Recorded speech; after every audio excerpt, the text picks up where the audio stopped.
Ketahanan nasional merupakan sebuah kebutuhan bagi masyarakat dimanapun. Dalam kaitan ini, ketahanan nasional di era sekarang mengalami sedikit tantangan dengan munculnya isu COVID-19. Ketahanan nasional tentunya terbagi dalam beberapa segmen, di antaranya adalah ketahanan ekonomi. Bagaimana ketahanan ekonomi nasional ini berjalan bersama dengan isu COVID-19. Bersama pakar, hari ini saya menghadirkan dua pakar tentunya yang memang betul pakar, tapi beda dengan istilah pakarnya pakar. Hari ini kami mengundang yang pertama Profesor Dwi Andreas. Selamat datang di studio kami. Terima kasih, Andreas. Ya. Yang kedua Dr. Yoni. Beliau adalah pakar di bidang pangan, pertanian. Pak Yoni adalah pakar di bidang kelautan dan perikanan. Terima kasih. Tentunya pada kesempatan ini kita akan bincang-bincang tentang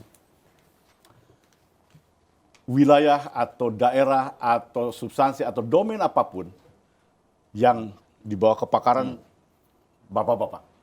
Ya.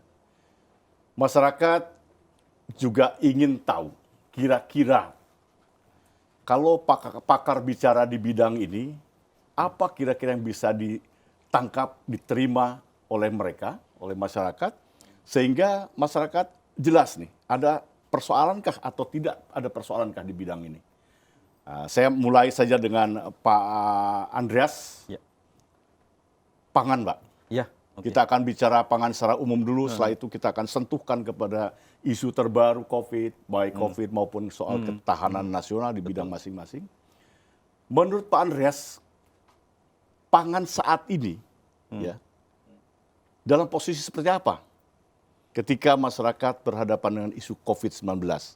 Karena isu yang mengatakan bahwa kita pun mengalami kesulitan di bidang pangan dan sebagainya. Tapi dari data-data yang ada, justru kami menemukan bahwa ada surplus pangan. Namun tentunya ada kelemahan di sisi lain, barangkali distribusi dan sebagainya. Barangkali Pak Andreas bisa menjelaskan? Ya, kita tarik dulu dari sisi globalnya, Pak ya. Karena memang bulan April dari FAO itu sudah memperingatkan dunia bahwa dunia akan memasuki krisis pangan akibat wabah COVID. Ya.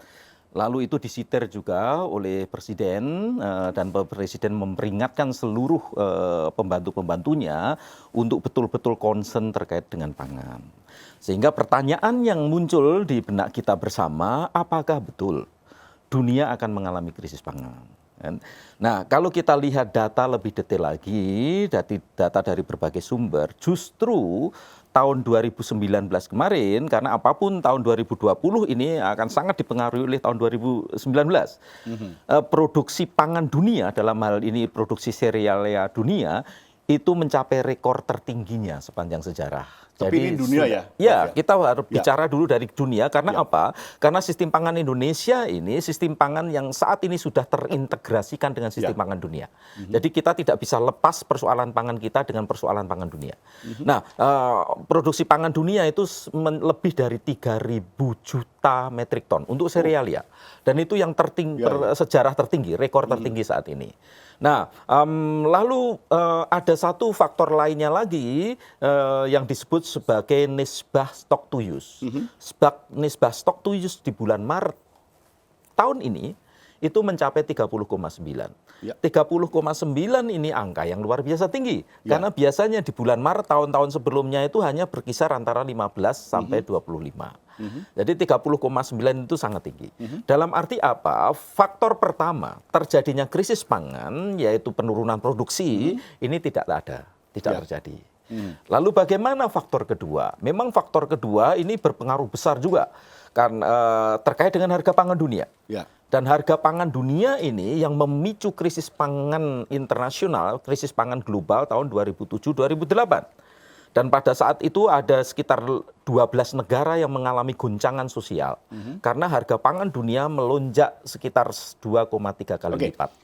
Itu kan bicara tingginya produksi, Prof. Iya. konsumsinya seperti apa? Nah, kita balik lagi ke sana karena akan sangat terkait dengan konsumsi, akan sangat terkait dengan sana. Karena apa? Produksi ini akan mempengaruhi harga. Ya.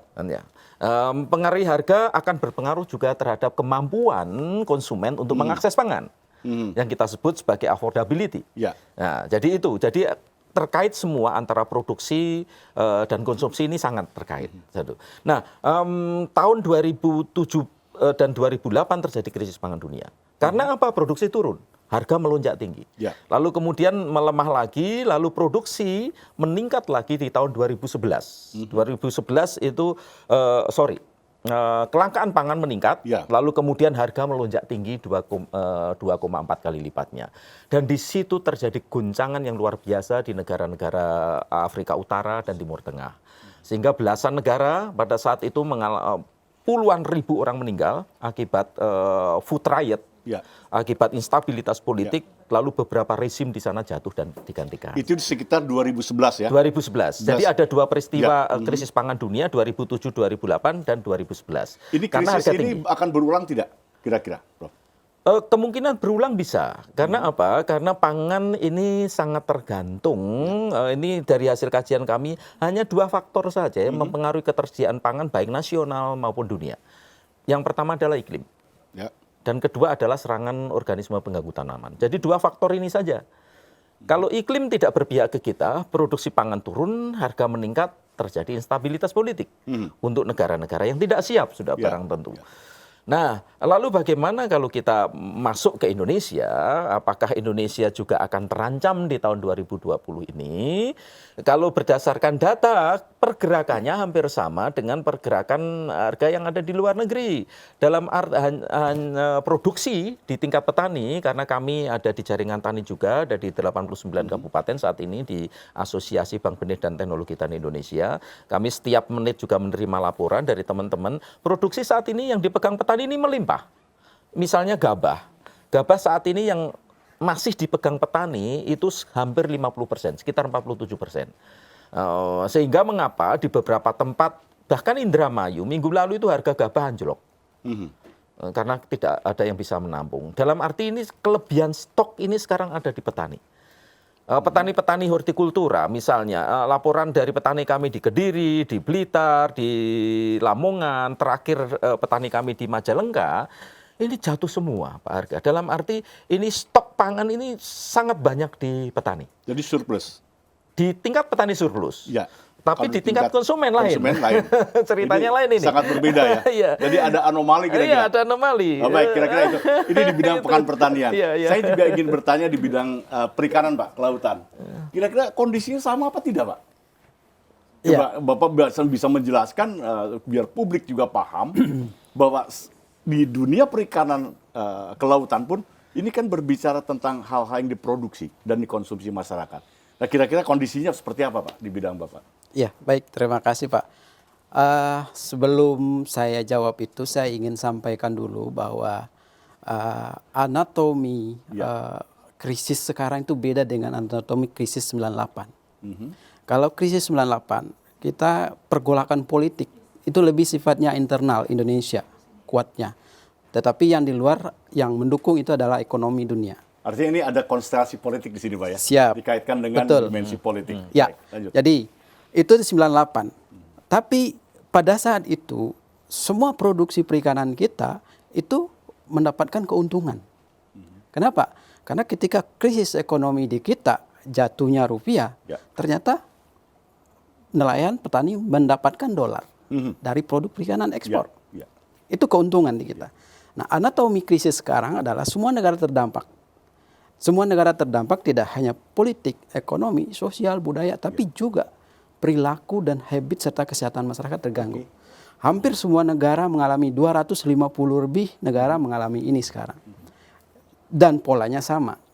Ketika kita ingin mendeliver produk-produk perikanan saat ini keluar, negara lain mengatakan kami berjaga-jaga dengan soal isu kesehatan. Nah, jadi ada perbedaan anatomi ketika dulu kita dapat dolar, sekarang sulit. Nah, ini persoalannya. Nah, terus bagaimana kondisi di petani, nelayan, dan petambak kita? Dalam catatan saya ternyata selama COVID, karena sifat perikanan itu ditangkap dari sifatnya open access, semua bisa didapatkan seperti seolah-olah kita panen saja, tinggal di budidaya yang perlu di-manage, sehingga produksi kita itu tetap jalan. Oke. Ya. Di lain hal, Pak, kalau kita lihat tadi Bapak mengkaitkan dengan konstelasi politik 98, Yap. apakah hanya itu yang mempengaruhi tingginya kemudian pendapatan atau devisa di bidang kelautan perikanan, atau ada hal lain, misalkan soal regulasi? Karena kalau dari bacaan kami, di 2-3 tahun ke belakang atau 5 tahun ke belakang ada regulasi yang sangat mendukung, sehingga perikanan laut dan sebagainya itu bisa terkatrol luar biasa tinggi. Kira-kira bagaimana menurut Bapak Ya. di sisi regulasi? Ya. Apakah ini juga sangat mendukung? Maksud Bapak yang saat ini ya? Saat ini ataupun sebelumnya? Sebelumnya. Ya, setelah Sebenarnya era 98. pola ekspor Ya. kita itu tidak banyak dipengaruhi dari internal. Ya. Yang berpengaruh adalah aspek-aspek mekanisme perdagangan internasional. Itu yang berpengaruh. Mulai dari kualitas produk, Ya. kemudian sizing, kemudian yang sertifikat label dan sebagainya. Nah, sementara di kita biasanya yang berlangsung adalah bagaimana memastikan produk kita ini ramah lingkungan. Biasanya di situ lag-nya. Nah, kalau itu bisa terjamin, maka biasanya ekspor bisa menerima. Kalau ekspor menerima, kita potensinya dolarnya ada. Artinya ketika kita ekspor kan ada hasil yang berlebih yang Yap. bisa diekspor. Betul. Nah, hasil yang berlebih ini bukankah karena regulasi, katakanlah dalam tanda kutip, kebijakan Menteri yang lalu, Ibu Susi yang demikian galaknya Ya. menenggelamkan kapal-kapal yang ilegal, Ya. apakah itu juga berpengaruh terhadap devisa negara di Ya. bidang kelautan? Sebuah catatan saya Ya. ketika periode yang lalu, Ya. dari beberapa pilar yang disampaikan oleh Menteri, mulai dari kedaulatan, yang tertinggal itu sebenarnya ekonomi. Saya sangat kritis waktu itu menyampaikan bahwa kedaulatan ekonomi penting. Kita harus memastikan stok ikan berlimpah dengan kesejahteraan masyarakat, pesisir, perikanan, dan sebagainya. Artinya kedaulatan, Pak ya? Kedaulatan, Ini penting. kedaulatan maju, Ya. tetapi ekonomi tertinggal. Ya. Ya. Kenapa saya bilang ekonomi tertinggal? Banyak kebijakan yang lalu yang sifatnya protektif, dan itu mendistorsi usaha-usaha ekonomi perikanan. Contoh lobster misalnya. Ya, itu yang menjadi isu hangat pada waktu itu. Betul. Karena itu pun yang akan saya tanyakan nanti. Yes, Baik, right. itu kan nanti Yes, right. pertanyaan kedua. Ini Siap. soal kedaulatan. Nah, saya akan balik kepada Bapak. Ya. Tentunya di bidang pertanian sama, Pak. Kalau kita berbicara kedaulatan, sudah berdaulatkah kita terhadap pertanian kita? Contoh misalkan benih, Iya. ya. Apakah kita sudah berdaulat atau pupuk atau apapun namanya? Silakan, Pak. Iya. Iya, memang kalau dalam kerangka kebijakan pertanian, kita mengenal yang namanya ketahanan pangan. Ya. Ketahanan pangan ini food security. Ya.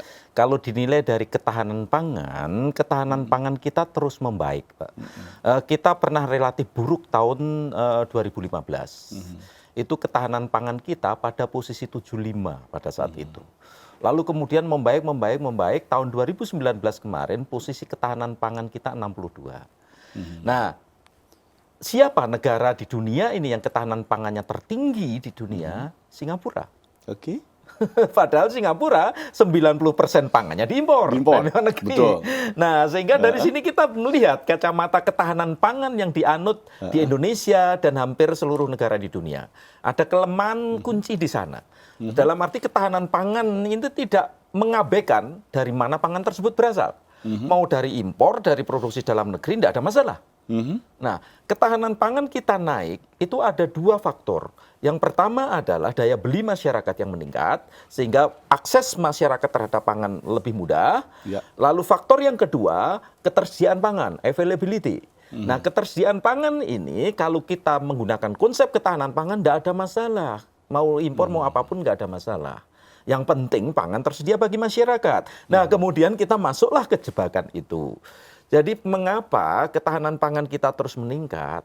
Karena impor pangan kita juga terus meningkat. Itu kan ya. Artinya ada konsumsi yang tinggi ya Pak terhadap pangan ya. Betul. Jadi gini, jadi tahun 2015 misalnya ketika ketahanan pangan kita mencapai titik terendah kan di level 75 dari 113 negara, itu saya bicara 8 saja pangan pokok. Di sana ada gandum, beras, jagung, kedelai, bawang putih, lalu ketela pohon, bijalar, ketela pohon untuk tapioka, dan kacang tanah.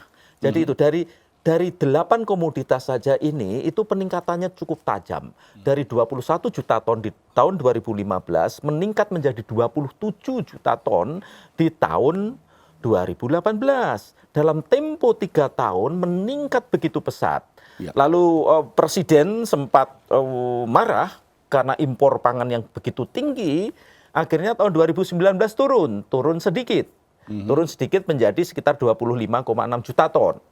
Nah, padahal produksi padi kita itu hanya 30 juta ton. Jadi bisa dibayangkan bahwa impor pangan kita begitu besar dibanding dengan produksi kita bandingkan dengan produksi padi. Nah, dari situ ketahanan pangan kita juga membaik. Jadi situ ketahanan pangan kita membaik, kapasitas masyarakat untuk membeli pangan membaik, sehingga kemudian peringkat kita naik. Oke. Nah, tapi akhirnya kita masuk yang seringkali saya sebut sebagai food import trap. Kita masuk ke jebakan impor pangan.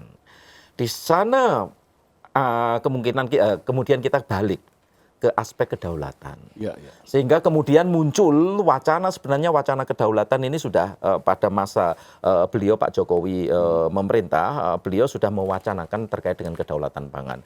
Karena beliau juga risau dengan kondisi seperti ini. Nah, lalu kedaulatan pangan ini apa? Ya tadi sudah disebutkan, salah satu benih. Kami di jaringan tani kami banyak menekuni terkait dengan itu. Bagaimana petani Indonesia ini berdaulat atas benih tersebut. Lalu kedaulatan yang lainnya misalnya kedaulatan terkait dengan budidaya. Budidaya kita, kemasan budidaya kita kan unsur luar negerinya kan begitu besar. Katakanlah kalau benih non padi untuk hortikultura, jagung dan sebagainya, itu ketergantungan kita terhadap PMA itu sekitar 78%. Jadi penyedia benih hortikultura yang non padi ini 78% dikuasai oleh asing. Artinya kalau dikaitkan dengan konsep kedaulatan, belum berdaulat kita di situ ya, kira-kira. Kedaulatan kita semakin melemah. Dari sisi kedaulatan pangan. Salah kita satu aja soal tadi pembenihan atau budidaya ya. Iya, terkait pembenihan, terkait pengendalian hama yang menggunakan pestisida, pupuk itu yang kita memproduksi yang hampir 100% urea, bahkan kita bisa mengekspor. Tapi untuk P, untuk K kita terpaksa harus mengimpor. Kan, ya, itu. Nah, ini juga akan sedang terjadi di bidang perikanan. Tentunya pembudidayaan, isu yang terbaru adalah lobster. Mengapa sih Pak diekspor kembali benih lobster itu? Kira-kira apa? Dimensi apa di situ yang muncul, yang tadinya di stop, tidak boleh, sekarang malah dibuka dan diekspor kembali? Ya, ini pertanyaan yang menjebak sebenarnya. Jadi, tapi yang pasti bukan saya ngizinin Pak ya. Tapi dari kacamata kita bahwa ada dua sisi yang berbeda. Ada dua sisi yang berbeda dari dua periode kepemimpinan yang berbeda. Saya melihat satu adalah ketika kita bicara pada era Bu Susi, di stopnya lobster untuk aktivitas dan penangkapan, itu sebenarnya juga bukan keputusan dan kebijakan yang menggairahkan gitu, bagi petani, pembudidaya ikan dan sebagainya. Tetapi pada saat ini dibukanya keran ekspor lobster, benih terutama, itu bukan kebijakan yang menyenangkan. Ya. Jadi kita dihadapkan kepada pilihan. Saya tidak tahu apa yang terjadi sebenarnya saat ini, tetapi saya menangkap bahwa ada dua hal yang ingin ditampilkan oleh dua pemimpin yang berbeda ini di kelautan dan perikanan ini. Nah, kalau zaman dahulu bagaimana dia memproteksi agar stok melimpah, ya, lebih kepada upaya untuk pengembalian dan recovery stok. Ya. Nah, sekarang ingin lebih kepada ekonomi, ya. Nah, instrumen ekonomi berbicara sehingga semua itu dinilai dalam kacamata itu. Nah, yang saya lihat yang berbahaya adalah ketika izin dari ekspor benih lobster ini diberikan, maka daya saing kita akan tetap di bawah. Kalau ini dibuka ekspor. Ya. Ekspor benih ya. Ya, benih. Kenapa daya saing petani pembudidaya lobster kita lemah? Yang pertama, ketika kita dihadapkan dengan benih yang harus bersaing dengan punya kita sendiri dikelola oleh orang luar gitu ya, kita akan kalah dengan teknologi. Karena mereka sudah begitu advance dengan teknologi. pasti mereka akan efisien, efektif, teknologi dan sebagainya. Kemudian yang kedua, kita akan kalah bersaing dengan kualitas. Ya. Kenapa kualitas? Teknologi yang beda akan melahirkan kualitas yang berbeda. Kemudian yang ketiga, kita akan kalah di pasar. Kenapa? Karena dia sudah menguasai pasar yang lebih luas daripada kita. Sementara kita pasarnya adalah mengharapkan mereka juga. Ya. Negara yang penerima ekspor kita itu sebagai pasar kita. Pasar, ya. Artinya apa? Kita tetap akan di bawah dari negara yang menjadi tujuan ekspor kita. Kalau begitu, kira-kira apa yang terbaik? Ya, Karena saya pernah lihat kalau di negara orang lain itu ikan, apa dan sebagainya sebagai sebuah komoditas, itu ketika bicara ekspor, yap, itu sampai diukur besarannya. Tidak boleh mengekspor ikan yang sedang matanggona. ya, kira-kira demikian. Di kita malah benihnya malah diekspor. Ya. Nanti tidak ada dong menjadi recovery terhadap tadi lobster yang cukup besar, misalkan yang lebih menguntungkan dari segi harga. Ini bagaimana yang terbaik, Pak? Ya, dalam pandangan saya, ya, best evidence lah kira-kira berdasarkan pandangan kami di perguruan tinggi, kita melihat pilihan yang harus kita berikan adalah yang pertama yang menguntungkan kita sebagai bangsa, yang kedua yang mampu menangkat daya saing petani, petambak dan nelayan kita. Itu yang harus kita berikan prioritas. Ketiga, tentu kesejahteraan mereka yang kita perhatikan. Pilihan itu bisa kita lempuh dengan cara. Yang pertama, kita bisa bangun sebuah stasiun, stasiun lobster, kawasan ekonomi khusus lobster, boleh.